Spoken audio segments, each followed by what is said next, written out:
Thanks, Anand. Hi, everyone. Good evening and welcome to InfoEdge India Limited Q3FY22 financial results conference call. As a reminder, all participant lines will be in listen-only mode, and there will be an opportunity for you to ask questions after the presentation concludes. Should you need any assistance during the conference call, please raise your hand on your screen. Please note that this conference is being recorded.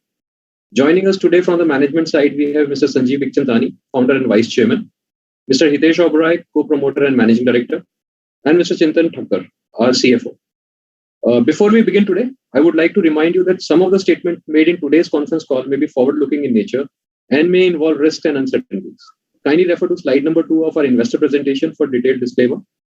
Now, I would like to hand over the conference to Mr. Hitesh for his opening remarks. Thank you, and over to you, Hitesh. Thank you, Vivek, and a very good evening, everyone, and welcome to our Q3 FY22 earnings conference call. Trust you and your loved ones are safe and in good health. As always, we'll first talk you through our quarterly financial performance, and then we'll have time for Q&A. As we've done in the past, the audited financial statements and other schedules on segmental billing and revenues, along with the data sheet, have been uploaded on our website, www.infoedge.in. We'll first discuss our standalone financials. Overall billings in Q3 grew to rupees 468.1 crores, up by 57.6% from Q3 of 2021 and 56% compared to Q3 of 2020. YTD billings stood at rupees 1184.6 crores, a YOY growth of 61%. Revenue in Q3 stood at rupees 403.3 crores, up by 48.1% from Q3 of 21 and 26% compared to Q3 of 2020. YTD revenue stood at rupees 1,074.6 crores, a YOY growth of 32.9%. Operating expenses for the quarter, excluding depreciation and amortization, were at 291.2 crores, up 42.7% from Q3 of 21, primarily driven by advertising and promotional spends. Operating EBITDA stood at 112.1 crores versus 68.2 crores last year, an improvement of 64.4% from Q3 of 21 and 6% from Q3 of 2020. YTD EBITDA stood at rupees 318 crores, a YOY growth of 41.8%. Operating EBITDA margins for the quarter stood at 27.8% compared to 25% last year for the same quarter. Cash EBITDA for the standalone business for the quarter stood at 192.6 crores compared to 92.6 crores last year for the same quarter. YTD cash EBITDA stood at 452.5 crores, a year-on-year growth of 197.5%. The cash EBITDA for InfoEdge, along with the acquired businesses like iimjobs and Zwayam, stood at rupees 200.9 crores for the quarter. That is a YOY growth of 113%, and 467 crores for the 9 months ending 31st December 2021. That is a growth of 205%. During the quarter, we also booked an exceptional gain of rupees 217.8 crores. This relates to diminution recorded in value of investment in our wholly owned subsidiary, that is SIHL, which has been reversed by way of exceptional gain of rupees 217.8 crores. The net worth of SIHL has significantly increased as one of its investments, that is Policybazaar FinTech, has been categorized as financial investment post its listing and has been carried at mark-to-market value in the books of the wholly owned subsidiary. Deferred sales revenue stood at rupees 622.8 crores as of 31st December 2021 versus rupees 393.5 crores as of December 31st, 2020, an increase of 58.3% YOY. The cash balance of InfoEdge, including the wholly owned subsidiaries, stands at rupees 3,855 crores as of December 31, 2021, versus 3,387 crores as of December 31st, 2020. We'll now talk a little bit about the market conditions in our different verticals, and then we'll discuss the financials for each vertical in a little more detail. We continue to see massive, strong hiring trends across sectors in the recruitment space. IT clients, recruiter activity remains an all-time high, primarily driven by high attrition in the sector and big wins by major IT firms in the current quarter and past few quarters. We see the current trend of high resource requirements and demand for our products to continue for a while. Consultants in Q2 22 were in recovery mode as well. However, in Q3, they have started exhibiting strong growth in their daily interaction with the platform. This is clearly indicated by a 14% YOY growth in the number of searches. Non-IT clients, especially in sectors like real estate, FMCG, and logistics and healthcare, have also been hiring in large numbers through the platform. The JobSpeak index for November and December clearly highlighted recovery in a few non-IT sectors like travel, hospitality, retail, and tourism. We are also experiencing some revival in the telecom sector. However, since IT is the main, IT being the main growth engine of employment in the country in the white-collar space, we see maximum concentration of new jobs in South India, in markets like Bangalore and Hyderabad. Moving on to the real estate vertical, despite a temporary slowdown due to the third wave of COVID, we are still experiencing good momentum in the residential buyer segment. Low interest rates and home loans, people looking for bigger homes, and incentives by governments to the sector will continue to aid the residential home sales market for some time. With price correction over time, the sector is also a lot more affordable after a long time. We expect this trend to remain for some more time. Moving on to the matrimony business, as this quarter was marked with the presence of the marriage season, which normally starts post Diwali. Post-COVID, we saw a decline in activity on the platform after COVID too. We've seen users come back to the platform in large numbers post Diwali. So hopefully things should get better from here on going forward. The education segment has witnessed, we witnessed a strong vibrancy in our study abroad segment, specifically after a brief contraction post the first wave of COVID in Q1 and in Q2 of last financial year. We also see a lot of interest in new colleges and universities and advertising on our platform. Now we'll talk about the financials, segment-wise financials in more details now. We'll first cover recruitment. In Q3 FY22, the recruitment segment billings were rupees 356.5 crores, up 77% from Q3 of 21 and 70% from Q3 of 2020. While revenues were rupees 298.5 crores, up 57.5% from Q3 of 21 and 30% from Q3 of 2020. YTD billings stood at rupees 891.1 crores, a YOY growth of 75%, while revenues stood at 777.5 crores, a YTD growth of 35.9%. Operating EBITDA stood at rupees 178.7 crores, up 67.8% from Q3 21 and 33% from Q3 of 2020. Margins peaked at 59.9% versus 56.2% in Q3 of FY21. YTD EBITDA stood at rupees 455.3 crores, a YOY growth of 39%. Cash EBITDA for recruitment during the quarter stood at rupees 245.8 crores, up from rupees 118.3 crores reported for Q3 of 21. Cash EBITDA margins are at 68.9% of the billings compared to 58.7% in Q3 of 21. YTD cash EBITDA stood at rupees 583.4 crores, a YOY growth of 120.5%. Billings for Naukri India for the quarter stood at rupees 309 crores, up 84.6% YOY. This is just the Naukri India business. While revenues for the quarter stood at rupees 254.93 crores, up 63.2% YOY. YTD billing for Naukri India stood at rupees 759.6 crores, a YTD growth of 82%, while the revenue grew 38.6% YOY and stood at rupees 653.3 crores. The recruitment numbers I shared with you just now are standalone numbers and do not include IMJobs, Zwayam, and DoSelect.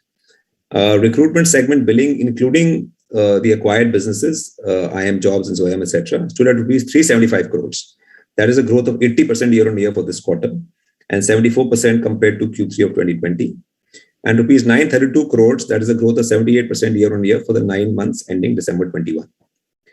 IMJobs and Hirist had a YOY growth of 91.7% in their billing numbers, closing at 12.7 crores from 6.6 crores reported in Q3 of 21. Both Zwayam and DoSelect are in the process of integration with Naukri business teams, and we continue to devise a strong go-to-market approach for them. During the quarter, we also launched a new age look of the Naukri homepage to create a refreshing experience for job seekers and to ease the discovery of the variety of offerings that can help them in their career journey.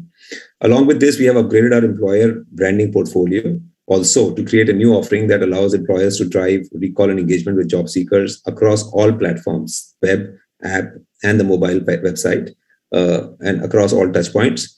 Employers now have the flexibility to tweak their brand positioning as per their target persona and leverage data-driven insights to understand the impact of their branding initiatives.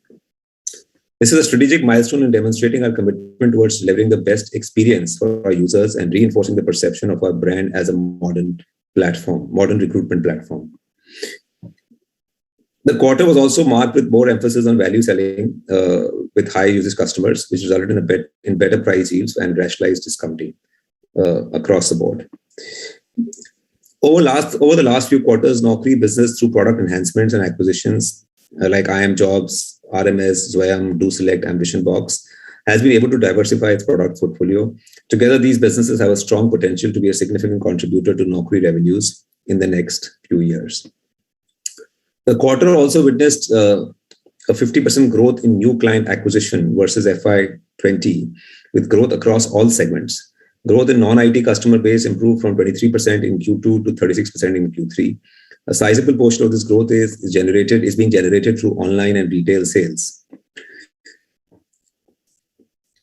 As far as our operating metrics go, we added 17,000 new CVs per day, which an increase of 11% year on year.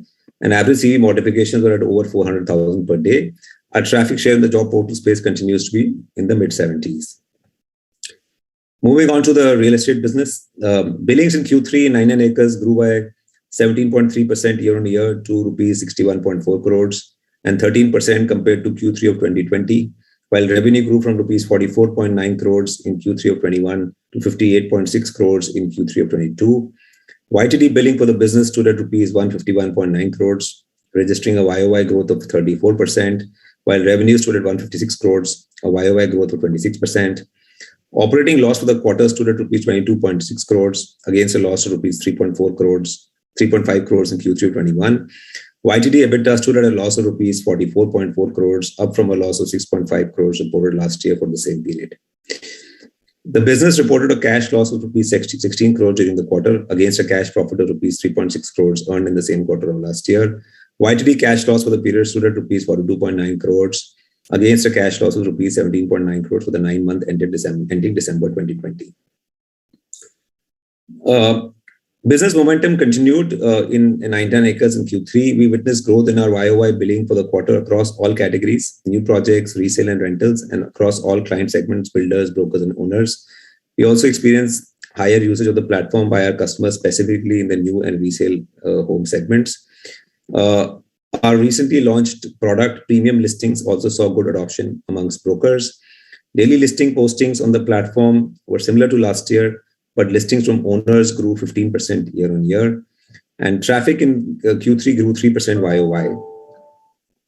We also witnessed 5% year on year growth in the number of responses from the platform. The rental category grew faster than other categories.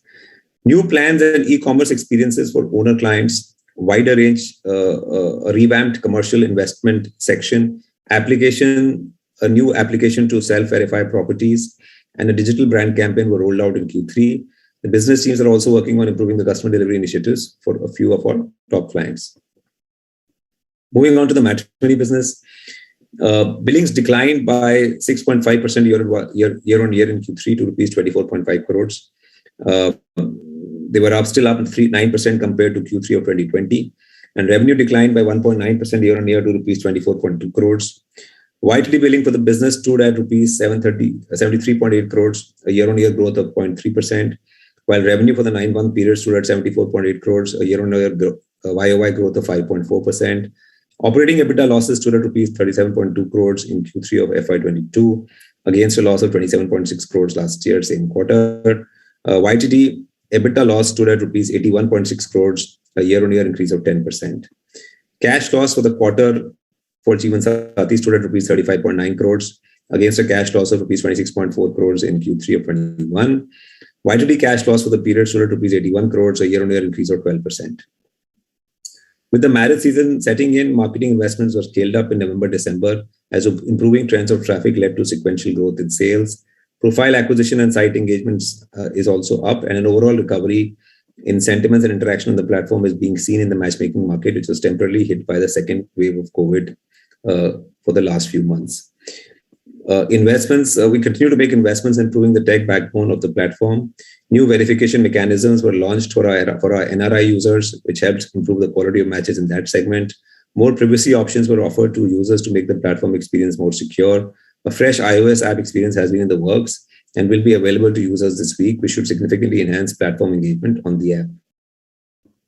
Moving on to the Shiksha business. In Q3, billings in Shiksha grew 51.4% year-on-year and 94% compared to Q3 of 2020 and stood at rupees 25.7 crores, while revenue grew 65.7% year-on-year and 105% compared to Q3 of 2020 to 21.9 crores.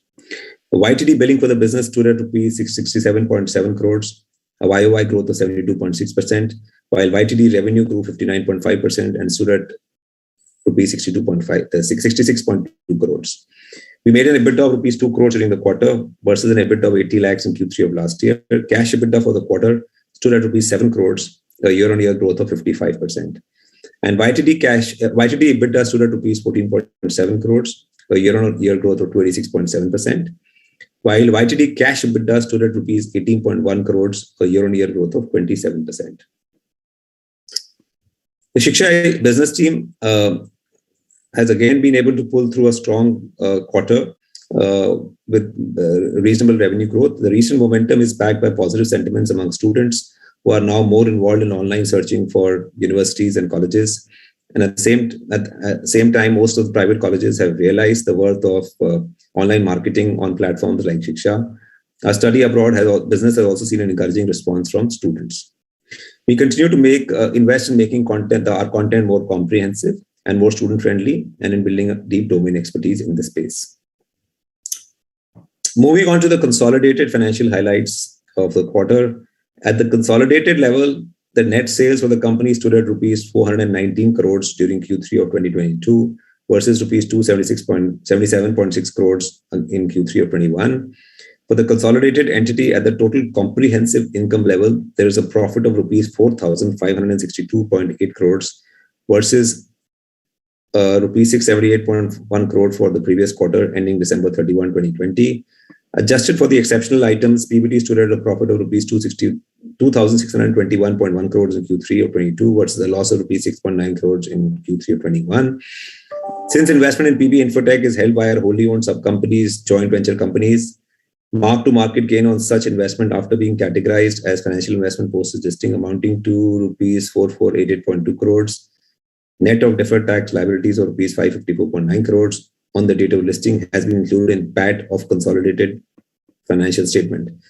The mark-to-market loss of rupees 151.2 crore, net of deferred tax asset of rupees 19.5 crore, which reflects the change in fair value of such shares as a quarter and over fair value in listing date, has been recognized as other comprehensive income as per the accounting policy of the company. While computing the impact on PAT and OCI, 50% of gain loss recognized in joint venture makes sense is considered. Okay, I hope you understood that. Thank you, and we are now ready to take any questions that you may have. Thank you, Hitesh. Team will now begin the Q&A session. Anyone who wishes to ask a question may raise your hand on the screen. We'll take your name and announce your turn in the question queue.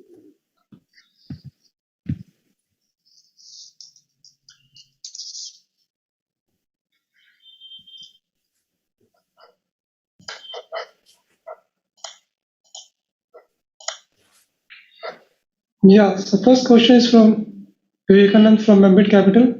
Vivek, go ahead and ask your question. Hi, thank you very much for the opportunity. I have two questions. So the first one is on recruitment margins. You said that the margins have, they've improved substantially and have remained elevated for the last 2 quarters, even though your employee costs seem to be rising.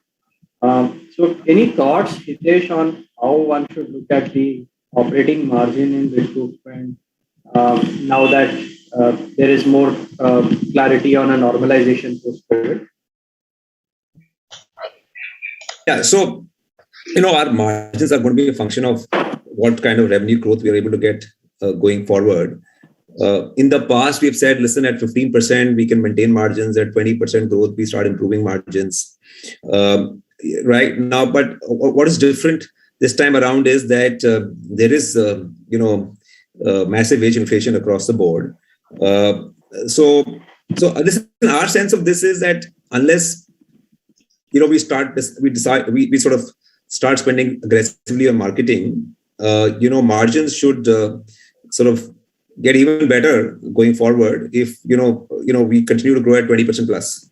That's our current take. But like I said, a lot will depend on whether we up our investments in marketing or not.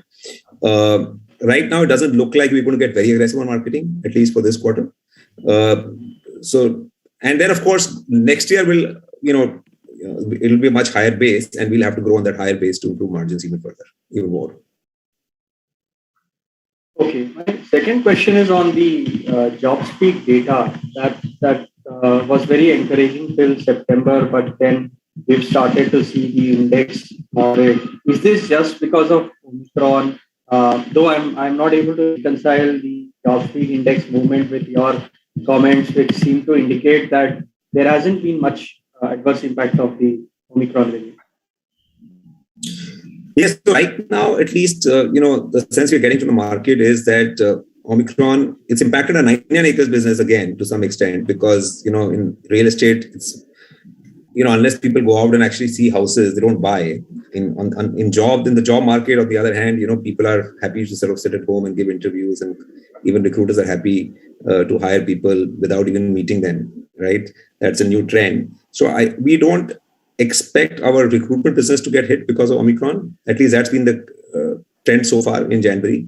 But real estate could take a hit in January. We are hoping that Omicron will hopefully be behind us in the next couple of weeks, and we'll be able to go back to office, and things will go back to normal in all verticals.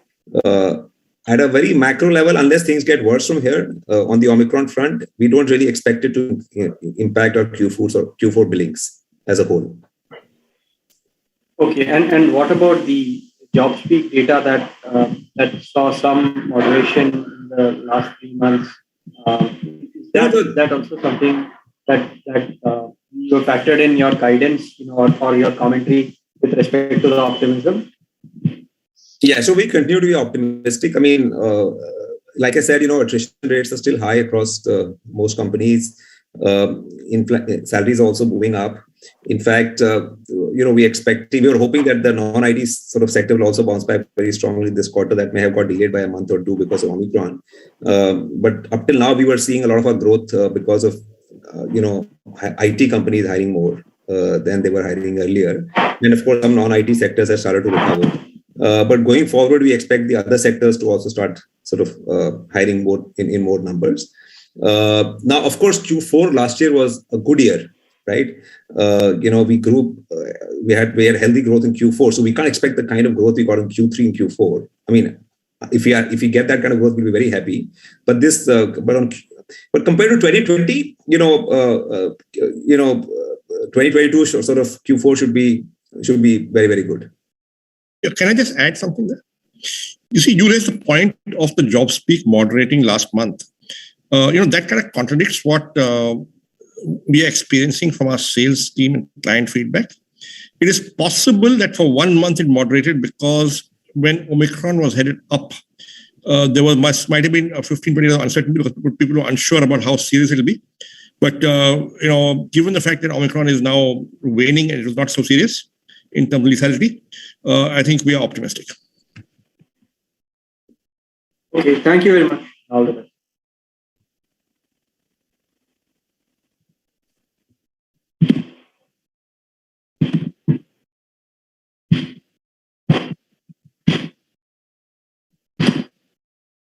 Hello. Yeah, am I audible? Yes, you're audible. Anand, you're on mute. Yeah, Nitin, go ahead.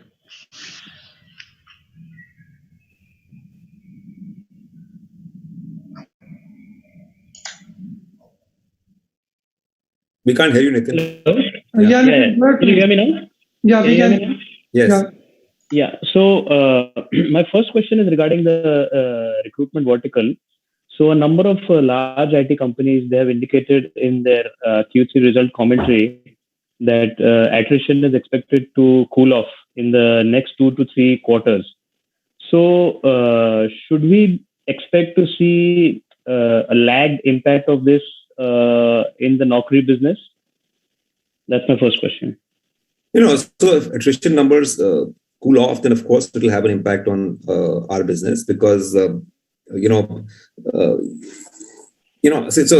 when companies, unless companies continue to grow rapidly in terms of overall headcount, so gross hiring is basically a function of attrition plus new addition. Now that is really what decides the company budgets and how much companies spend on us to a large extent. So if attrition numbers fall drastically and new hiring also doesn't pick up, then of course companies will spend, may not budget as much for recruitment as they have budgeted till now. So yes, I mean, if attrition numbers cool off, then that will have an impact unless new hiring picks up as well. As far as IT companies. So my perspective here was, will the drop in IT hiring be made up by the non-IT businesses picking up, like as it was seen in your commentary this quarter? Actually, very hard for me to say. I don't know how much non-IT hiring will drop by. I don't even know whether non-IT hiring will drop. We are expecting, IT. I meant IT. I don't know how much IT hiring will drop by. I don't even know when it will drop and if it will drop. As far as non-IT hiring goes, we are expecting non-IT hiring to bounce back because it was, sort of hit by COVID because of COVID, and non-IT companies, at least in some sectors, we saw some recovery in last quarter in sectors like travel, retail, hospitality after a long time. But so we're expecting, I mean, if this Omicron is now behind us and we don't get another wave, then hopefully these companies will start hiring again, going forward. Now, whether it'll make up for the decline in hiring and because IT companies may slow down, it's hard for me to say. Okay. So next question is regarding the Shiksha business. So we have seen a very good scale up over the past 2 to 3 years. So what is the vision here for the next 3 to 5 years? Where do we see, how big do we see this business becoming? And what other profit sub-verticals are we expected to add here? See, we don't know how big the business will become in 3 or 5 years. Our goal remains, so this Shiksha is basically an education sort of counseling stroke, information sort of platform, and for people looking to get into colleges and universities in India. And to this, we added a study abroad vertical some years ago, and that business has also sort of started doing well for us. Now, of course, our desire is to grow this sort of platform. We get a few million users on our platform every month. Our desire is to sort of offer more counseling services, offer better information, offer more comprehensive content on the platform. Our desire is to grow the study abroad business and take it to the next level. And we also have a small Naukri learning business inside Naukri, right, which is again an education business, which is basically about online courses. So while Shiksha is more about offline colleges and universities, the Naukri learning business is more about helping people figure out which online courses to sort of study. So the idea here is to sort of grow all these verticals into more comprehensive sort of platforms, so that they become the first so that they become the preferred way of sort of searching for education information in this country. As you know, there isn't a lot of information available. A lot of colleges and universities don't put out a lot of information. It's not available in the public domain, unlike is the case overseas. And parents and students in India have to spend a lot of time figuring out which college, which course, especially after class 12, even after that. So the vision is to just make it easier for them, so that they can take the right decisions. As you know, this is a very important sort of decision for a lot of parents and students, right? And if we can sort of play a role in that journey, then hopefully over time everything else will follow. Now, how much will this translate into in terms of revenue over the next 3 to 5 years? Hard for me to say. Okay. And my last question is regarding Shop Kirana investment. So recently there was news about Shop Kirana raising money at around $38 million led by InfoEdge. So what valuation was the money raised at? So look, for competitive reasons, we are not announcing that because whenever they're co-investors, right, the other VCs don't necessarily want to announce the valuation, and we have to abide by that. And also, company may or may not want to announce it, so we can't just disclose the valuation, unfortunately. Okay, sounds good. Thank you. Thank you, Nitin. Next question is from Gaurav Chopra, Union AMC. Gaurav, go ahead and ask your question. Yeah, thanks for the opportunity, sir. My question on the margin. On the, can you hear me? Yeah. Yeah, sorry about that. Yeah, my question was really on the 99 acres business. What we have noticed is if I were to look at the recent numbers that some of these real estate players have sort of reported, they have been extremely strong. But if you look at our listings, they continue to sort of remain flattish. So what explains that? And if you could just highlight the market share trends in our real estate business. And secondly, if you could just highlight our market share trends in the overall recruitment segment. Are we facing tough competition from the likes of LinkedIn, etc.? Yeah, those are my two questions. Thank you. Yeah. So, the 99 acres platform caters to different segments within the real estate business. So we have a new home section, we have a resale section, we have a rental section, we have a commercial section. Listings are normally more representative of the resale market and not so much of the new home market. So the developers you mentioned, the developers who are listed and who've released results, they operate in the new home space. And there we offer very different solutions to developers. So that is not necessarily reflected in listing growth on our platform. Listings, we get listings mostly are representative of rental growth and resale growth. And what has happened in 99 acres over a period of time is one that we've tweaked our business model. We don't necessarily want more listings because what happens after a while is you end up getting a lot of spam listings. So we are encouraging a lot of our broker partners to put up fewer listings, but put up more genuine listings on the platform. So we are trying to sort of change behavior in some sense. On the other hand, if you look at owner listings, they have gone up because owner listings tend to be very genuine listings. There is no spam and owners list on our platform. Those listings are up 15% year on year.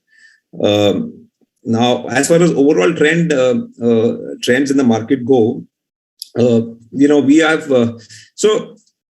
there was a period for the last few years when real estate went through a lot. We had RERA, we had demonetization, we had GST, we had all kinds of other issues in real estate, and the business was slow for a long time. But 99 acres kept growing. I think now our sense is that we are entering a phase where some of these issues are actually behind us. But of course, Omicron and COVID have played spoilsport for a while now, because every time we have Omicron, every time we have a wave, activity just freezes in the market because people just refuse to step out of their homes and brokers shut shop. And unfortunately, we make a lot of money from brokers. If they stop advertising, we stop getting revenue. And they've been very cautious. We are hoping that activity will return to the real estate market post Omicron once again, and that business will start to grow. Having said that, what has also happened in real estate over the last 18 to 24 months is that there is a lot more competition than was the case earlier. There are many players which have got funded over time. So there are lots of players in the there are lots of new sort of brokers, e-brokers who are active, who are spending a lot of money on marketing. There are players like No Broker who have raised a lot of money who are active in the market. Housing has seen a change in ownership. They are a lot more aggressive than they were earlier. Housing.com. Magic Bricks continues to be aggressive. So there's a lot more activity in there's a lot more competition in the real estate space than was the case earlier.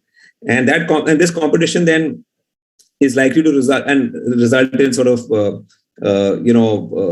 marketing from all the players to fight for share, and more marketing spend to fight for share. And this is also likely to result in depressed sort of pricing because players need to discount to get customers. So that may be the case in this space for a while till the dust settles down. As far as the business of portals goes, as far as the job market is concerned, there's been no material change in competitive activity. LinkedIn and Indeed continue to be two big players who are active in the market. Naukri is, of course, the largest job board. We are not seeing any major sort of activity on the startup front. So on the whole, not much has changed in terms of competitive activity and market share in the job space. Now, let's see how it plays out going forward. All right, Tej. Thank you so much. All the very best. Thanks, Gaurav. Next question is from Vijit Jain from Citi. Vijit, go ahead and ask your question. Yeah, thank you for the opportunity. Hitesh, my question is, in the recruitment business, what is the total unique customer base for 9-month FY22? And this number has been fairly stable for the last few years, right? And now, obviously, it looks like from 3Q number at around 69,000, there should be a jump in FY22. Is that jump largely also coming from IT and related sector hirings, or is more broader than that? That's my first question. I don't have the 9-month number with me right now. Chintan, do we give out the number? If yes, can we get back to Vijit? And back on those numbers. I think we do give an investor presentation. Sure. Thanks. And my second question is the employee expense that has risen. Is that almost all wage hike related? Because the total headcount hasn't grown that much, right? And related to that, I think in 1Q you had shared that your total tech staff headcount was around 700. Where is that number at the moment? Yeah. So basically what has happened is that one, our tech headcount has gone up. Our overall headcount may have remained the same. Our tech headcount is up. One, because of the acquisitions, and two, because we are doing a lot of new things inside the company.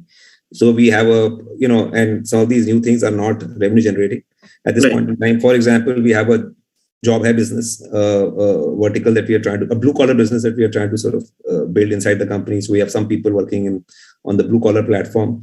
We've been investing more behind our Ambition Box platform. So that platform does not generate any revenue right now. We have a small team working on our Big Shift, which is our premium tech hiring platform. That team does not generate any revenue. So we have a lot of internal sort of R&D stroke new business effort, new product development efforts going on, which we have scaled up over the last 12 to 18 months. We are investing a lot more in these efforts, and none of these efforts generate any revenue right now. So the tech cost has also gone up, has increased for one. Of course, we've also given salary hikes, and we in fact gave 2 salary hikes in tech last year, this year, and we also upped our headcount in some of the newer sort of things that we are doing. Okay, got it. Now generating revenue at the moment. So Hitesh, that number was, I think, 700, if I'm not wrong, for about 6 months back. Do you have the current number on the headcount? Yeah, so I don't recall the exact number, but if we are referring to the same number, then what was 720-25 some time back is now, I think, close to 800 plus, 825, 850. Got it. Thanks. Those were my questions. Thank you so much. Thanks, Vijay. Next question is from Sudhir Kuntapalli from Kotak AMC. Sudhir, go ahead and ask your question. Yeah, thanks, Hitesh, for the opportunity. My first question is on the IT hiring front. Of course, you mentioned that irrespective of how the IT attrition may look like over the next 2 to 3 quarters, and irrespective of the fact that the growth numbers might be very strong, deal wins might be very strong, there has been a view that IT companies are now taking that this sort of a lateral hiring is not sustainable. So they should be focusing more on the fresher hiring, and they should be correcting the pyramids. In that context, they're focusing more in terms of getting, hiring from colleges, giving advance offers in colleges, so on and so forth. So how do you see that impacting the activity on Naukri going ahead, probably 2-3 quarters down the line? Look, I don't think I said that our billings will be good irrespective of what happens to hiring in IT companies. We are strongly indexed to IT hiring. Close to 50-60% of our business is now indexed to IT hiring, and if IT hiring slows down, it'll have an impact on our business. So and yes, while we have a campus hiring product and we work with a lot of IT companies for their campus and off-campus hiring efforts as well, that's still a small part of our business. So if IT hiring changes structurally for some reason, or if attrition rates suddenly drop, or if IT companies stop hiring for some reason, it will have an impact on our business, and you will see the impact very soon. It is not as if the impact is going to be delayed. So I hope that doesn't happen, because that's not what we are hearing from our customers and from our salespeople on the ground, at least. Sure, Hitesh, thanks. And secondly, on the 99 acres side, right, the real estate side, you mentioned that the competitive intensity has increased quite a bit, and we are seeing similar trends even in the matrimony segment as well, right? Number of players present, competitive intensity has been high for quite some time. We have been investing with the hope that will probably become number one, number two players. So what's your outlook on these two segments in that backdrop, and by when can we see some maturity in these two industries? So real estate. Real estate is a tricky one, because we are a leader in real estate, and our revenue base is pretty solid. For the last 2 or 3 quarters, I think for the last 2 quarters we've averaged about 100. We've done about 130 crores in terms of billing in the last 2 quarters. And Q4 is normally our largest quarter. This year it may get impacted a bit because of Omicron, but normally Q4 is also very, very good. So, we have a healthy business in real estate, and it's growing. But yes, there is a lot more competitive activity. There's a lot of VC money which has gone into the sector. There are new players who entered the sector, and in the hope that this will be a large sort of category over a period of time. So it's difficult to say how this is going to play out. We, of course, will continue to invest, because this is the time to invest, because we've been very patient for the last few years. Even though we went through a lot in real estate, how bad the real estate sector was for so many years. I guess the next few years from a market standpoint look good. It's very likely that the real estate sort of sector will grow at 10-15% per annum at least for the next few years, if real estate remains affordable, if interest rates remain modest. That is likely to happen, and therefore I think we should take a slightly longer term view on real estate. We should continue to invest aggressively in this space, because while we may not be a dominant player, it's not as if anybody else is dominant in real estate either. So it's still open. The market is still open, and we are a leader. So we should do whatever we can to protect our position in this market. But if that means that we have to invest a couple of 100 crores over the next couple of years, so be it. As far as matrimony is concerned, the matrimony market is more mature, because it's been a 3-player market for the longest time. We are a number 3 player in matrimony. We gained share for about 2 or 3 years in between. This quarter was not so good for us. But we're hoping that business will bounce back, and we'll at least start growing at in 10% or more going forward. Now, in matrimony, I think we have to think a little out of the box. We'll have to do things a little differently than we've done them till now, if we want to continue to gain share in this market, because it's not a very high growth market. It's a market which grows at 10% per annum. There are 3 players. The other 2 players are also well established. We don't have anything very unique to offer at this point in time. So I think we have to work hard on creating a new strategy, in this space, if we want to get anywhere in the medium term. Having said so, we have a few ideas and we are working on them, and let's see how this plays out. Sure, Hitesh. Just one follow-up on the real estate part. By the very nature of this industry, probably we can assume that this will continue to be fragmented for a long period to come. Right. In that context, do we see it ever converging with a recruitment and Naukri kind of a business where we have winner takes it all kind of a proposition and we are the number one by a wide margin? Well, it could happen. I think it's possible. If you get the network effect going, if we are able to deliver superior customer value, if we can create a better experience for our users and our competitors, anything is possible. There is no reason why. Globally, at least, there are some very good case studies. There are some real estate sites which are actually bigger. Most real estate sites in most countries are bigger than job boards in those countries. So it is possible. It's just that, I think people see that and they know that there is a lot of value to be created in this space, and they're waiting to last it out, and they're waiting to invest. They don't want to sort of give up, given what they're seeing in jobs and given what they're seeing in other sort of categories. So will we get to 70% share in the next 12 months? The answer is no. Could we get there in 5 years? It will depend on how we execute and how much we are willing to invest in this category. Sure, Hitesh. Thanks. That's it from my side. All the best. Thanks, Sudhir. Next question is from Mayank Babla from Dalal & Broacha. Mayank, go ahead and ask your question. Thank you for taking my question. My question is direct. Oh. Mayank, I think we lost you. We can't hear you. He's off the call. Okay. Hello. Let's take question from We'll Amit take now. next question, yeah. Next question is from Amit Jeswani, Stallion Asset. Amit, go ahead and ask your question. Hi Hitesh, hi Sanjeev ji. Just wanted to understand the rationale behind me investing more money in the Jeevan Sathi business. We lose broadly 100 crores a year. Shadi's never made money. The opportunity size is very small at 700-800 crores. We're not market leaders. The market leader itself is 400 crores.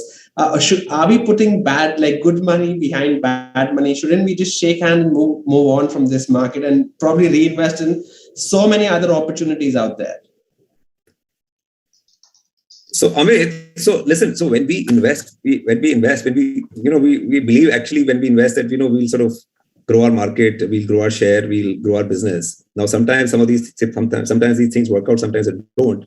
We actually saw reasonably good growth in our business over the last 2 or 3 years, and we gained share. Last 1 or 2 quarters have not been so good. I don't think we should give up on this business in a hurry. Even though it's a 700-800 crore market today, the truth is it'll be in 10 years, it'll be maybe a 3,000 crore market, 2,500 crore market. There is nobody has even 50-60% or share. There's nobody no one company is a dominant player in this market. But like I said, I think it's about time that we started thinking a little differently in this space. We can't be doing the same thing and expect different results, right? So we need to think a little out of the box, go back to the drawing board and rework our strategy in this space. And as far as, investing in other verticals go, see, nobody is being, it's not as if we are diverting money from other verticals or cash which could have been spent elsewhere to Jeevan Sathi. We are sitting on 3,800 crores, a company generating tons of cash. We are looking for newer places to invest in, right? So it's not as if we are distracted or we are diverting sort of resources from other verticals to the Jeevan Sathi business. So you would be we would continue reinvesting money till the time we can get a better this thing in Jeevan Sathi, right? Well, may I add something? Yeah, please. Yeah, Amit, see, it's like this. The play over here ultimately has to be consolidation. Now, if you consolidate 1 or 2 of the other sides, you get pricing power. Straight away, the total industry size goes up. You get higher margins, right? And it's a question of sort of waiting and trying and hoping for the best. And we want to be on the buy side and not the sell side. Got it. So it may take some time. It's not that we've not been trying. It may take some time. So there are only 2 other players, Sanjeev ji. Are you looking to buy anything? Have you ever spoken? Have you had? We can't comment specifically on that. All I'm saying is the play is consolidation. We want to be on the buy side, and we are waiting. Got it. Thank you. Thank you so much. Thanks, Amit. Mayank is back. Mayank, go ahead and ask a question from Dalal. Sorry about the previous time. Am I audible now? Yeah, go ahead, please. Yeah, my question is directed towards Chintan, sir. Sir, could you please explain to us it's an accounting question. Could you please explain to us the accounting treatment of these newly listed like Zomato and PB Fintech? So from henceforth, the mark-to-market gains or losses will be in the other comprehensive income on all the quarters going forward. Could you please explain that to us? Yes, that's correct. So henceforth, all the gains and losses because of mark-to-market would be another comprehensive income. And okay, and so there will be no other tax implications and anything. It will just be other components. They are notional, gains and losses arising because of mark to market. There is no real transfer of shares or transfer of assets happening. So there are no capital gains. So there's no real tax impact. It's just an accounting notional gain or loss entry. So the tax incidence will happen when you actually sell. Sure. Thank you so much, and best of luck for the future. Next question is from Pranav Kshatriya from Edelweiss. Pranav, go ahead and ask your question.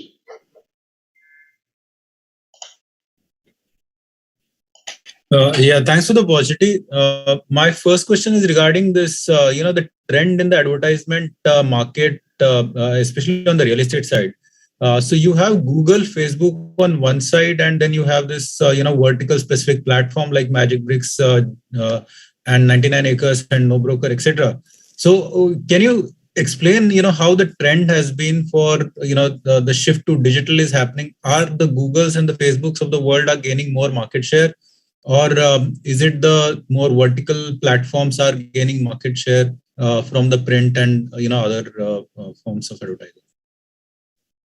So listen, we don't have Google and Facebook numbers for real estate advertising. They don't report they don't give out numbers by vertical and so on. So we don't have their exact numbers. But you see where Google, let me just explain. See where Google and Facebook do a great job of is in the new home launch market, right? So whenever a new developer launches, especially a big developer launches a new project, they want to quickly get the word out. Earlier, they used to do a lot of print advertising. Today, they do some print advertising, but they also put a lot of money to work on Facebook and Google because they're able to get the word out very quickly.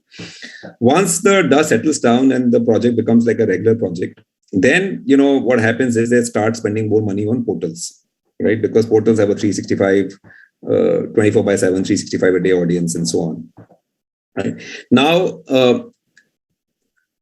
our goal is to sort of get developers to shift their ad spend over time from print to online and from Google and Facebook to platforms like 99 Acres. And therefore, we keep working on improving our delivery, our experience, our sort of responses to our users. On the resale side, on the other hand, it's not as if brokers use Google and Facebook to advertise. For rental listings, clients don't use Google and Facebook to advertise. So that business mostly goes to portals like ours and Magic Bricks. And even on the new home side, Google and Facebook mostly make a lot of money from the bigger developers, not from the smaller developers. So there are, for example, we in 99 Acres work with over 5,000 developers in the country, big and small, right? So we have developers who may sort of do one small project and launch 10 units. And then we have developers who launch thousands of units every year. Where Google and Facebook do a good job is with the bigger developers. Sure. My second question is, regarding matrimony, and possibly, there could be some repetition to the earlier question. But my thought was that, if you look at the competitive intensity for the market, which is reasonably consolidated, is very high in that segment. So is, the consolidation is the first thing to happen, or possibly there is a rate hike or to drive the market, that should happen. So what are your thoughts on that? So we are a small player in that market. We are, of course, very large in North India. We are the number 2 player in North India and in the Hindi belt, but we are a tiny player in the grand scheme of things. So we don't really decide the fate of that market. Of course, we have been spending more aggressively than earlier. And we've been running aggressive price discounting because that's what our competitors have been doing.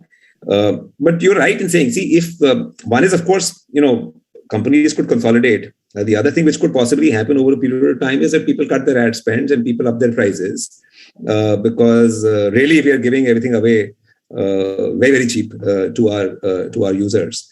Now, whether that will happen or not, I don't know how these things will play out over a period of time. So let's see. Sure. I take that response, but even you are the smallest player. I think you are the one who actually, set the possibly, the pace of discount, and because the pricing can't be very different because the offerings are so similar. And to well, if our competitors are actually much bigger than us and they have the network effect going for them, they have much higher market share, they should be able to charge much higher prices and get away with it. Thank you so much. Thank you. Thanks, Pranav. Next question is from Ankur Rudra from JP Morgan. Ankur, go ahead and ask a question. Thank you. Good to see the growth and prices on Naukri continue this quarter. Just a question on pricing. Given how strong the demand has been, and how you're seeing this continue, what are you thinking about the opportunity to take price hikes this year on all the products you have? So we've taken a price hike on some of our products, and we also managed to sort of realize more than what we were realizing earlier. We've cut discounts for a lot of our heavy users over the last few months. As a result, our realizations have improved significantly over the last 12 months. Of course, we are also sort of seeing more volume growth. We have added new customers as well, and we are also selling more products than earlier because we have these sort of new things in our portfolio like IM Jobs, Vayam, Do Select, and others.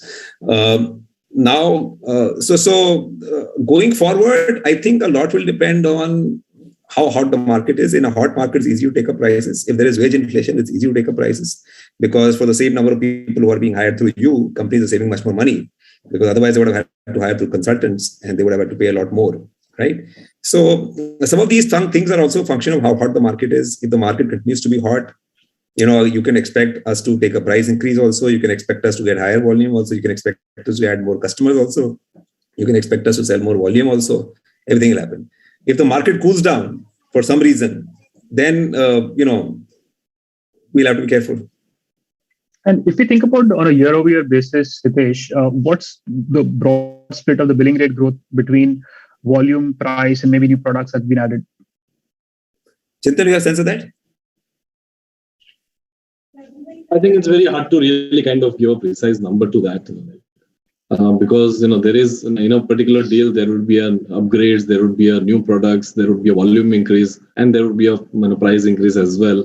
And at the end of it, finally it's a combo deal where sales guys just go and kind of say that okay, this is the final price for you, right? So it depends on how you want to allocate and the methodology of allocation. The numbers would differ. So it's very, very hard to kind of really give a precise number to that. But a substantial chunk of our growth this year would be better realizations. Yeah, because for a long time we were discounting very heavily. One, because of COVID, we were forced to give very aggressive discounts, for about 3 or 4 quarters. And even before that, when we went into COVID, the economy had started slowing down. For the last 2 quarters, growth was 4-5%. So during times like these, salespeople tend to discount more. So I suspect that a lot of the growth that we've seen in the last 3-4 quarters would be basically us getting our pricing back. And also, to some extent. And this will be equally true, Hitesh, for the billings number and the revenue number, or more true for one of them? More true for billings, I'm assuming. I don't know, Chintan. Over 3-4 quarters, it'll even out, right? Yeah, over 3-4 quarters, it'll even out. Yeah. Yes, that's correct. Okay. Just in terms of this question's been asked before, just wanted to take another stab at it. The trend on Naukri job speak index versus your commentary about the growth you see out there. Maybe for the December quarter, could you give us a sense if the billing rate growth you saw in October was similar to December, or was there an acceleration or a deceleration? Just to see how the trend is playing out in Jan as well, and how that goes ahead. So listen, I just want to clarify this Naukri job speak index. We have never said that it is, correlated to our growth, numbers. And this is why it is correlated, but it's not a direct correlation, right? There is a correlation, but it's not a 100% correlation. Like what happens in good times, especially, is that we get a lot of revenue from our other products. So people sort of, use our database also a lot more. And database revenues, I think 50-60% of our total revenue, overall revenue. Then, people buy more branding products. People buy our shortlisting and screening services. We've been selling our new products also in the market. So none of these things are captured in the job speak index. Job speak index basically is a barometer of listings on the platform and nothing else, right? And even for the same listing, right, on the platform, if in a bad year companies are looking to hire 10 people, they may be looking in a good year to hire 20 people because they have just many more requirements, right? So it's not even an index of the number of openings on the platform. It's an index of job listings, right? So I just want to clarify that because one should not read too much into the job speak index also. Yeah, it's correlated, but it's not 100% barometer of what's happening in the market. Ankur, the way to look at it is, see, we sell mostly annual solutions. A lot of revenue is that, right? The job speak index is listings for that month and the rate of change in that over the previous year, previous month, whatever, right? Now, if there's Omicron coming in and positivity is running at 29-30% in Delhi NCR, there will be some freezing of some activity for some time. Now, if that freezing is for 10-15 days, it will impact job seeker that month. No two ways about it. But it would not impact billing or revenue. Now, if this thing continues for 3-4 months in jobs, surely it will impact billing and revenue. Yeah. But agar 15-20 din kuch hoye, because Omicron mein panic tha thoda, which was thankfully short-lived, it does not impact billing. Understood. This is very helpful, Kara. Thank you for that.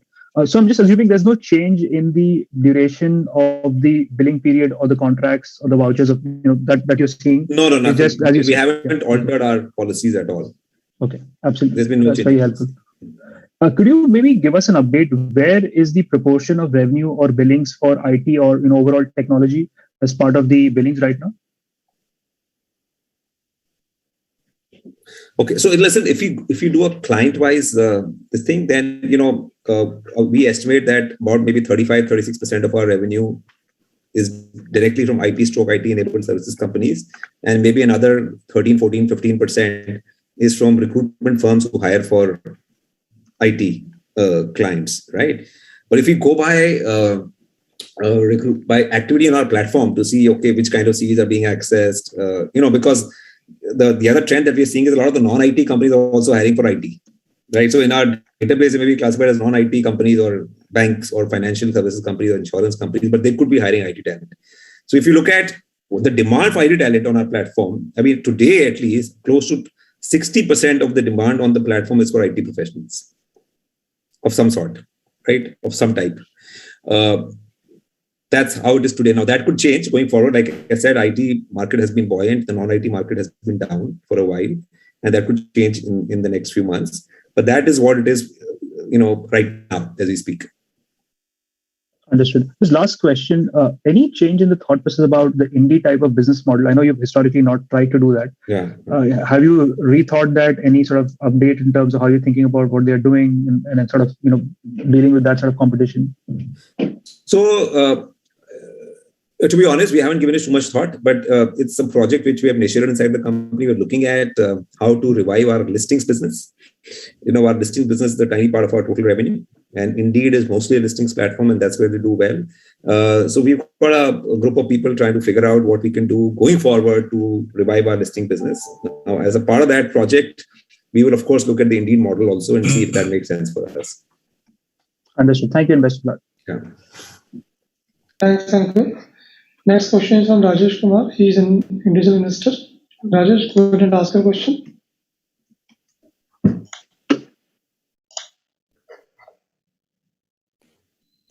Rajesh, you are there? Rajesh, you're on mute. Oh. Hello, can you hear me, sir? Yes, Rajesh, we can hear you now. Thanks for the opportunity. I just wanted to know, will you be providing additional extra things for the Naukri things so that if you give additionally competitive exams for the freshers, then it will be easier for the HR to shortlist the candidate. Something like additional features you will be providing to the Naukri because the competition from LinkedIn it's quite high nowadays, right? No, so we've been doing a lot of stuff. So we, for example, like I mentioned, we acquired a platform, DoSelect, some time back, and DoSelect is a talent assessment platform, and we've been taking this platform to all our clients, and they use this platform to conduct tests and hire sort of people through us. As a part of our first Naukri business also, which is our campus hiring, because a lot of this testing happens on campus and for freshers, we offer testing solutions to a lot of our customers. So so we've been sort of toying with this idea for a while, and a lot of our customers now use our services, and we'll be doing a lot more in this area going forward as well. Okay, thank you so much. Yeah. Thanks, Rajesh. Next question is from Mukul Garg from Motilal Oswal. Mukul, go ahead and ask a question.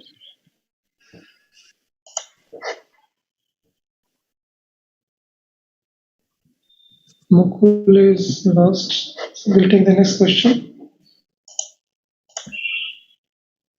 Next question is from Srinath. Srinath, go ahead and ask your question. He's from Bellwether Capital. Hello, can you hear me, guys? Yeah, please go ahead. Yeah. So we have, I got dropped out for 10 minutes in the middle, so I'm not sure if this question has been asked. We have made significant number of investments in this quarter, 4B Networks, Adda 247, Do Select, and so on, Red Start Labs. Could you spend a minute on each of these companies and kind of help us understand what was the thinking behind these investments? Some seem strategic, some seem like financial. If you could help us understand that, that would be really great. Yeah. What have we announced, Chintan, and what are we allowed to disclose? You can just explain what our strategy is for investment, because there are financial and there are strategic and adjacencies. Okay, so shall I go with that? Yeah, please. So we've been now investing since 2007. That's 15 years in other startups, right? Initially, we invested only from the balance sheet, right? And we used to call all investments in our head, we say they're all strategic investments, right? Then we got a little bit more discerning, and we said, you know what, investments in the 4 verticals that we operate, which is jobs, real estate, matrimony, education, classifieds. In these 4 verticals and their adjacencies is what we will call strategic. The rest we will call financial. So then we bifurcated investments into strategic and financial. Over time, as some of the investments began to do well, and we got a better handle on stuff, we kind of figured that, listen, it's a little unwieldy to keep investing from a balance sheet. From a pure regulatory point of view, it's better to have an AIF, right? So in 2019, we floated an AIF, and all fresh companies that were outside the 4 verticals which we operate, those investments went from the AIF. However, follow-on rounds in the older companies, which are financial investments, continue to go from the balance sheet, and they continue to go. So Shop Kirana is financial, but it is invested from the balance sheet, right? So there are 5 or 6 companies where investment is still going from the balance sheet as follow-on rounds. There's a whole bunch of investments which we have made, which are strategic investments, which go from the balance sheet or a subsidiary, and they continue, right? Red Start is a different case. Red Start is a subsidiary of ours where we are taking very small bets in deep tech companies, right? And it's not a lot of money in Red Start, but we are taking very small bets in deep tech companies to figure out, it's a bit of an experiment to figure out what happens there, right? And that's how our investments are organized. So Red Start, you look at it as infusing capital into a subsidiary that is investing in small checks into deep tech companies, maybe 10 or 12 of them so far. Adda 24/7, there are other financial investors in there, so therefore it's a financial investment. We can't call it strategic because the moment there's a financial investor in there other than you have to regard it as a financial investment. As a strategic investor, you have to be the only investor there. And there's a whole bunch of investments that are strategic, right? You want to name some strategic investments, Hitesh? Yeah. So, you mentioned Do Select. So Do Select is an acquisition. It's not an investment. It's a 100% acquisition offered the assessment platform I just mentioned. IMJobs is the 100% acquisition. Zwayam is a 100% acquisition. So these 3 are acquisitions. And then we have a few where we own between 25 to 50%. Broker Network is a real estate investment. We own close to 50%. No Paper Forms is an investment in the education space. We own about 49%. Then there is Great Tip HR. We own about 20-odd%, 25% in Great Tip. And then we have Coding Ninja, where we own another 25%. So these are, right now classified as strategic investments, but it's early days, and let's see what happens to them going forward. Sometimes, strategic investments over time become financial. And sometimes financial investments over time become strategic as well. Can you kind of help us understand how this all comes together, at least on the strategic side? Again, I'm not looking for any numbers or valuation or nothing out of the numbers. Like, where do these fit in the broader scheme? What is the intent to bring them in and so on?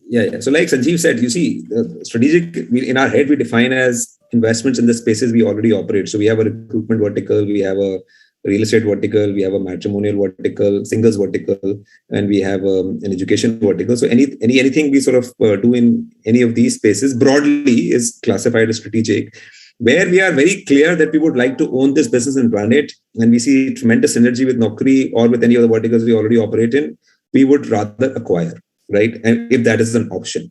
Sometimes it is not an option, but we like the asset. And sometimes we want to watch the business for a while before making up our minds, right? And so in such cases, we end up investing and not acquiring upfront. And sometimes we may believe that, this may become synergistic with what we have, not today, but maybe 3 or 4 years down the line. And we would want the entrepreneur to sort of stay vested and to sort of stay motivated. And we may therefore continue to invest for a long time, but take more and more ownership over a period of time. So that's the thinking. Now, like I said, some of these are experiments and we are not sure when we invest. Over time, some of them may become more strategic and we may like to acquire a higher and higher sort of ownership in these companies. And sometimes we may feel that maybe it doesn't make sense, and maybe and at this point in time, those investments will become financial. So let me elaborate. There's a company called No Paper Forms. Now, we got into that as a financial investment, saying that, listen, this is not really strategic. And we did the first 2 rounds on that basis, right? And then we did a rethink and say, what, actually this is strategic. Okay, and we're the only investor there. And so now it is being treated as strategic investment. And that's how we are handling it. So that's how, companies sometimes evolve from financial to strategic or the other way around. Perfect. And just 2 more in that. One is a Great Trip and one is Uni Variety. Any broad? Yeah, so Great Trip is an HR services company. It's not recruitment, but it's HR services, which is why we took a view that, it's not strategic maybe right away, in the sense that we may not want to acquire it, but maybe we want to watch the space, learn a little bit, and then we make up our mind over a period of time, right? And Teal is a real estate analytics company. So we are it's a tiny setup right now. So we want to, again, sort of see how that space evolves. Now, but like it's a little complex. Sometimes financial becomes strategic and then it will become financial again. So where we are very clear, we would rather acquire. Where we are not so.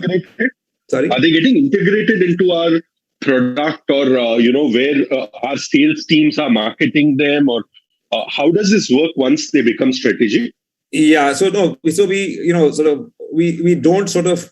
Up till now, at least, we have not really partnered with them in any significant way to sort of take their products to market or anything of that sort.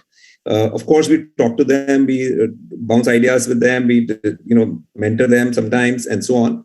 But we've not really, in any significant way, let me put it this way, taken any of these products to market through our system, for example.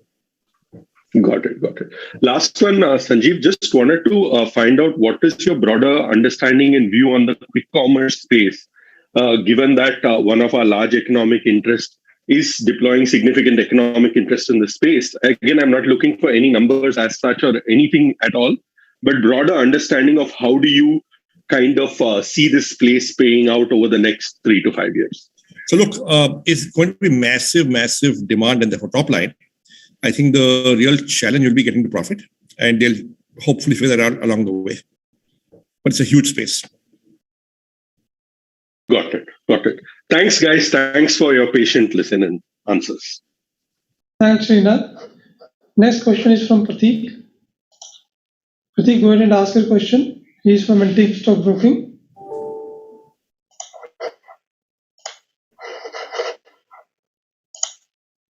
Can you hear me? Yeah, Prateek, go ahead. Yes, thanks for the opportunity. First question is on a clarification on, like, when we see the consolidated results, there is this share of net profit from associates. There's a large swing from negative number to a 2,400 crore kind of number. So is this some restatement or some one-off which has been reported here? Yeah, Chintan, you want to answer that? Chetan, are you there?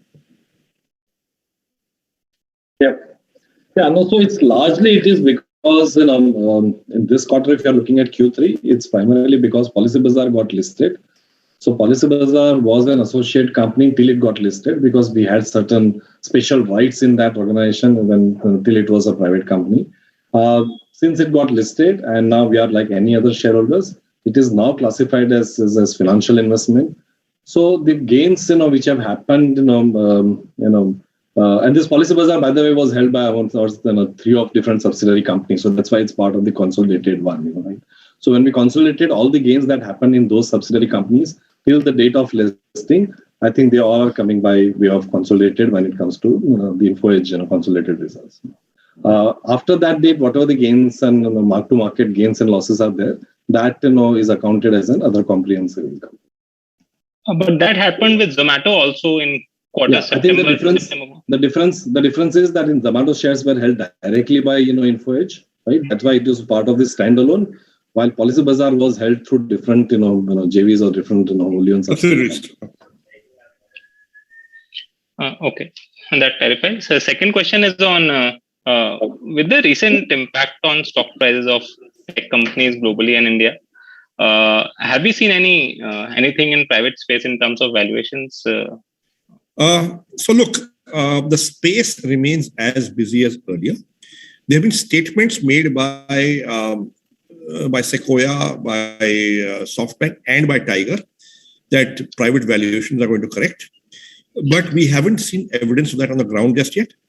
When we go out and talk to companies and we compete and, there are 2, 3 things. One is, if there are committed pools of capital for private markets in India, right, then their mandate is to go to private markets. So that pool of capital does not reduce. And if they have an investment period of 3 years, they have to invest in 3 years, all these funds.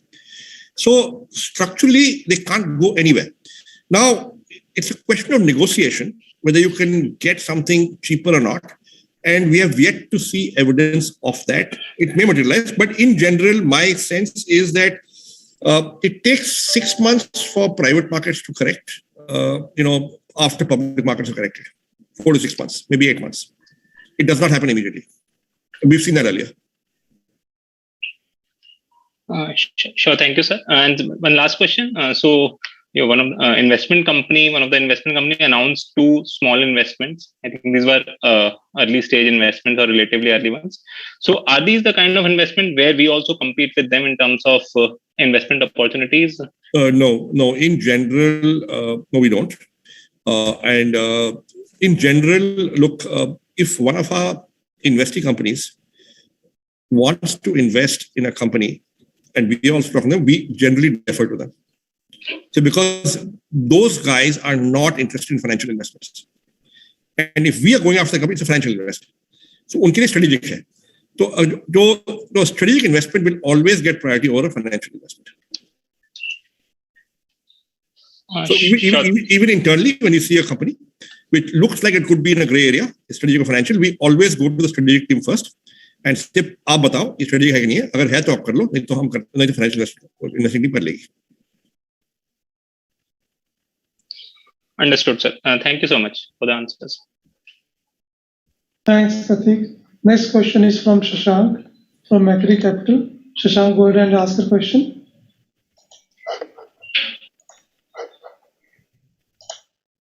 Yeah, hi. Just thanks for taking my question.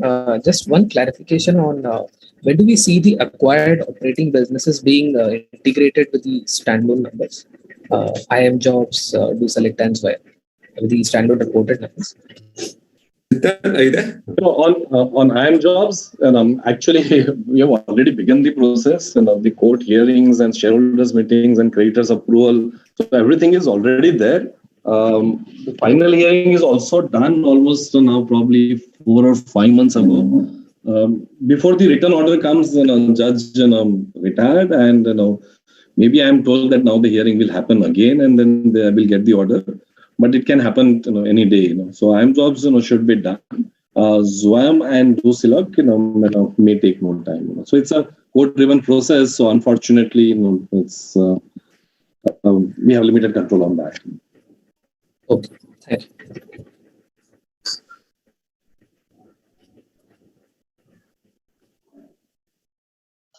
Thanks, Shashank. Next question is from Nitin Jain. Nitin, go ahead and ask your question. Yeah, thank you for the follow-up opportunity. So I would like to dwell a little upon one of our edtech investments, Adda 24/7. So it seems to be scaling up quite well. We have around 50 million MOUs on the platform. So, and this is while, the focus has been solely on exams for government jobs. So is there any plan to, broaden the offerings on the platform, like outside of government jobs? Adda 24/7? Well, actually, there's truckloads of government jobs out there. And almost all of them have got entrance exams. So whether you are looking at a job as a constable in Maharashtra somewhere, or you are looking to get hired by BSNL as a technical assistant, or you want to join, as a railway engineer apprentice through the SCRA exam.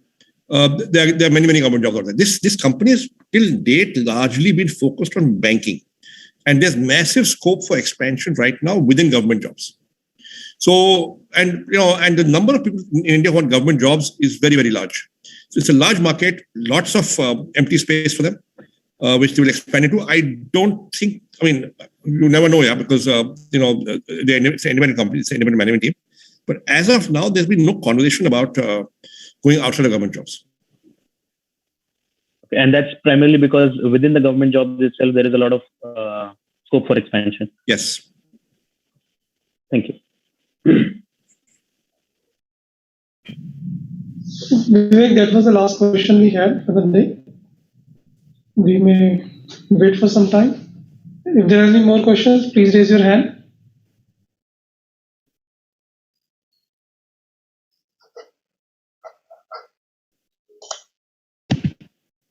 There is a question from Utkarsh Solarpurwala from Damas Capital. Utkarsh, go ahead and ask your question. Hello, can you hear me? Yeah, Utkarsh, go ahead. So, my question is on Zomato. So, what is the capital allocation policy of Zomato when they think of investing strategically in many of the companies like Grofers? Because Sanjeev sir is on the call. So, Zomato is an independent listed company, and so we are sort of being told that we should not be talking about Zomato on your conference call. So, because Zomato is independently listed, you will have to talk with them actually on the capital allocation policy. Apologies. Okay, sir. And second question is on 99 acres. So there are similar platforms like No Brokers and others, which are also performing activities like listing of homes and etc. on the platform. But there is no single company that can provide actually an end-to-end home buying from starting from home searching to providing some help like the legal services. Because in India, many times actually when you buy real estate, it is a dicey business where the records are not clean. So people generally prefer brokers who looks after most of the stuff, and then buy actually from the brokers and not directly from the 99 acres. So are we planning to do something like that? Offer an end-to-end service in 99 acres? Yes. So right now there is no plan to offer an end-to-end service in 99 acres, but so we have teams, however, evaluating opportunities constantly, and we're not saying that we will never do it, but at least I don't see us doing anything like this for the next 2 quarters. Okay. Thank you, sir. Thank you, Utkarsh. Next question is from Srinath from Belvedere. Srinath, go ahead and ask your question. Hi, Hitesh. Just wanted to understand if you could give us a qualitative view on 99 acres app usage or eyeballs, because just wanted to know that, see, the sales numbers in Knight Frank, they're all still the same as 2019. So the growth hasn't come yet, but there's been a lot of commentary that demand is actually kind of funneling in, and that would be seen in pre-enquiry stages with more footfalls on the app and so on. So if you could give any qualitative understanding of whether you're seeing a ramp up on the app or on the site, that would be great. Yeah. So, I think it's been a little sort of, like because we've had these different sort of waves at different points in time, COVID waves, there have been periods where we've seen more activity than 1 or 2 years ago. There have been periods when we've seen less activity. It's very difficult to say what's really happening in that market. Overall, I would say it's been flattish in terms of activity. It's not as if activity has gone down, but it's not as if it's gone up significantly as well. We've seen more activity on the rental side for sure. On the platform, some markets are doing better than other markets for us. Now that could also be a function of our competitive position in those markets.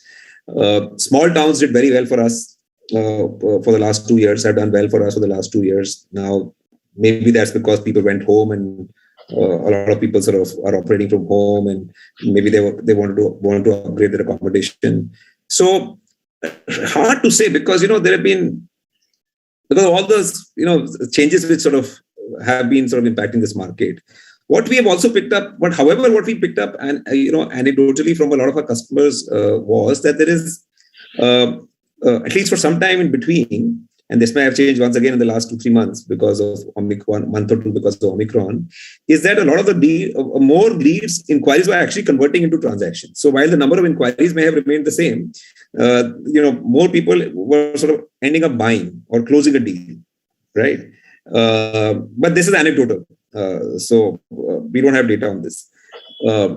Overall, I think come maybe February, come March, we'll have a better sense because hopefully COVID will be behind us and hopefully companies will start to open, employees will start to go back to work, and the market will go back to being normal. And we are, at least the team seems to be of the view that given that interest rates are still low, home loan rates and real estate is much more affordable, and salaries have actually also gone up in the last 12 months, there is likely to be renewed interest in this market. Also, because of COVID, there weren't too many new launches over the last 18 to 24 months, and therefore inventory in most cities is also lower than what it was 2 years ago, right? So let's see, that's where it is, and let's see how it plays out over the next few months. Perfect. And one last question for Sanjeev. After the QIP, you had kind of articulated a strategy for us in terms of concentric circles that we would look at from a point of view of, doing a transaction to augment our existing businesses. So just wanted to understand where are we on that? Have we kind of stayed to the course on that particular path, or are we looking at a different strategy going forward, and that particular or set of deals did not fructify? So was that a valuation issue or the deal flow itself, given that large deals don't come that often? So just want to understand, how you are seeing this thing going forward. The strategy, the intent remains the same, right? However, it's about doability, and it's not been happening. But look, we have done a few acquisitions, So if you look at DoSelect, you look at IIMjobs, you look at Zwayam. Those are acquisitions. They're not big acquisitions, but if you add up the total cost of these acquisitions, Chintan, what will be? All three, Zwayam, DoSelect, and IIMjobs, should be around 180, 190 CR. So little under 200 crores we've done. It's not a big amount because we didn't the QIP for this.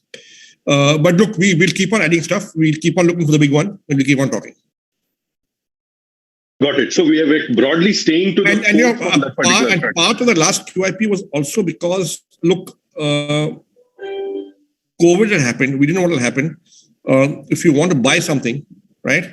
It's good to have money in the bank already, rather than go hunting for money afterwards when you actually strike a transaction, and then you find the market is not good enough. Of course, in hindsight, we're doing better off to raise money now than at that price, but that's life. We have also made some part investments. It's not fully acquired company like this 3-1, but there are other strategic investment, like for example, 4B Network. So we have made some part investments in some of the other companies. Thanks, guys. Thanks a lot. Much appreciated. I'll get back into the question queue. Thanks, Srinath. We have Nitin Jain. Next question from Fairview Investment Advisory. Nitin, go ahead and ask a question. Yeah, my question is again on our investment portfolio. So after Zomato and PB Fintech, we have any other investee company which is closer to probably listing or So not from the balance sheet, but from the AIF, the GoExigo has filed. But that is a late stage investment for us, not an early stage.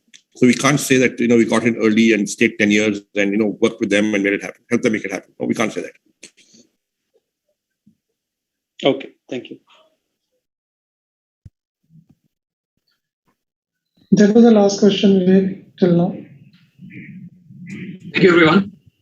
On behalf of InfoEdge, we conclude the conference. Thank you, and you may disconnect the lines now. Thank you. Bye-bye. Thank you, everyone. Have a good evening and stay safe. Stay safe.